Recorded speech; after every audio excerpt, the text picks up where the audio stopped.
Hi అండి. నమస్తే. Welcome to our channel. ఈరోజు వీడియోలో హెల్తీ బ్రేక్‌ఫాస్ట్‌ని మీతో షేర్ చేసుకోవాలనుకుంటున్నాను. ఎన్నో పోషకాలు కలిగిన మల్టీగ్రెయిన్ దోస రెసిపీని చూపిస్తున్నానండి. మనం రెగ్యులర్‌గా చేసుకునే నార్మల్ దోసల కన్నా కూడా 4 టైమ్స్ హెల్తీ దోసలనమాట ఇవి. మనం ఎప్పుడు ఇంట్లో చేసుకునే నార్మల్ దోసలని 4 లేదా 5 తింటుంటాం. బట్ వాటికి బదులుగా 1 లేదా 2 తింటే చాలు, కడుపు నిండుతుంది. త్వరగా ఆకలి వేయదు. అలాగే కావాల్సిన పోషకాలు కూడా మన బాడీకి వచ్చేస్తాయి. బ్యాటర్ కన్సిస్టెన్సీ ఈ విధంగా ఉంటే సరిపోతుంది. పాన్ బాగా హీట్ చేసుకొని, ఒక గరిటెతో ఈ పిండిని తీసుకొని ఈవెన్‌గా స్ప్రెడ్ చేసుకోండి. మంటను మీడియం టు హై ఫ్లేమ్‌లో అడ్జస్ట్ చేసుకుంటూ, కొద్దిగా నూనెతో అటు ఇటు కూడా దోసను కాల్చుకుంటే చక్కగా టేస్టీ హెల్తీ మల్టీగ్రెయిన్ దోస అయితే రెడీ అయిపోతుంది.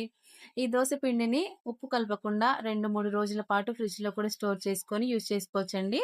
అంతేనండి, ఎంతో టేస్టీ అండ్ హెల్తీగా మల్టీగ్రెయిన్ దోసలైతే ఇలా వేసుకోవచ్చనమాట. మీరు కూడా ఎవ్రీ టైమ్ ఇలా మనం రెగ్యులర్‌గా చేసుకునే దోసలు కాకుండా అప్పుడప్పుడు మంత్లీ ట్వైస్ ఈ దోస బ్యాటర్‌ని ట్రై చేయండి. ఇంట్లో వాళ్ళని హెల్తీగా ఉంచండి.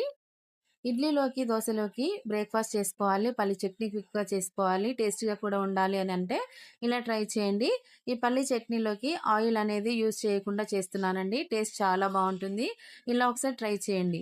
ప్యాన్‌లోకి ఒక కప్పు పల్లీలు వేసి ఫ్రై చేసుకోవాలి. అలానే కారానికి తగినంత పచ్చిమిర్చి వేసుకొని ఫ్రై చేసుకోవాలి. అలానే 2 టమాటాలు కూడా కట్ చేసుకొని ఫ్రై చేసుకోవాలి.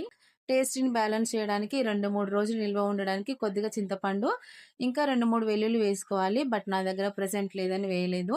మీరు వేసుకోండి. పావు టీ స్పూను జీలకర్ర, ఉప్పు, నీళ్లు వేసి మిక్సీ పట్టుకోవాలి. అలానే ఫ్రై చేసి పెట్టుకున్న టమాటోస్‌ని కూడా వేసి మిక్సీ పట్టుకోవాలి.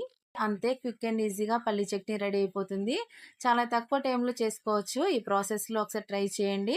ట్రై చేసి ఎలా వచ్చిందని కామెంట్స్‌లో నాతో షేర్ చేసుకోవడం అస్సలు మర్చిపోవద్దు. Please like, share and follow for more videos. Thank you all.